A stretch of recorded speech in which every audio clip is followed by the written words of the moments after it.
როდესაც ესეთი ტიპის კომპანია შემოდის შენს ქვეყანაში, ცხადია ეს აჩენს თვითონ შენს ქვეყანაში უძრავი ქონების ინდუსტრიის მიმართ ნდობის რაღაც სხვა მანდატს რა და ეს თავისთავად ჩვენაირი ქვეყნისთვის და ბევრი კომპანიისთვის, რომელიც სტაბილურად ოპერირებს ბაზარზე და აქვს გრძელვადიანი განვითარების სტრატეგია საქართველოს თუნდაც რეგიონში ოპერირების, მათთვის ეს აუცილებლად შექმნის დამატებით შესაძლებლობას იმდენად, რამდენადაც ემაარს იცნობენ არა მხოლოდ პირობითად ემირატებში, არამედ დაახლოებით 15 ქვეყანაში არის გასული და მათ შორის მილიონობით მომხმარებელი ყავს, ხო? თავისთავად ეს ადამიანები, ამ ადამიანების ცნობიერებაში საქართველოს ჩნდება როგორც ახალი ლოკაცია, სადაც მათ შეუძლიათ თუნდაც საინვესტიციო შესაძლებლობების კუთხით უძრავ ქონებაში მოახდინონ ინვესტირება.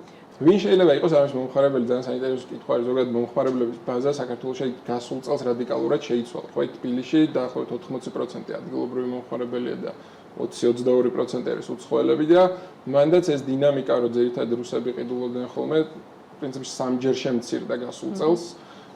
გაიზარდა პირიქით ისრაელის მოქალაქეების წონა, იგივე მოხდა ბათუმში, აჭარის რეგიონში.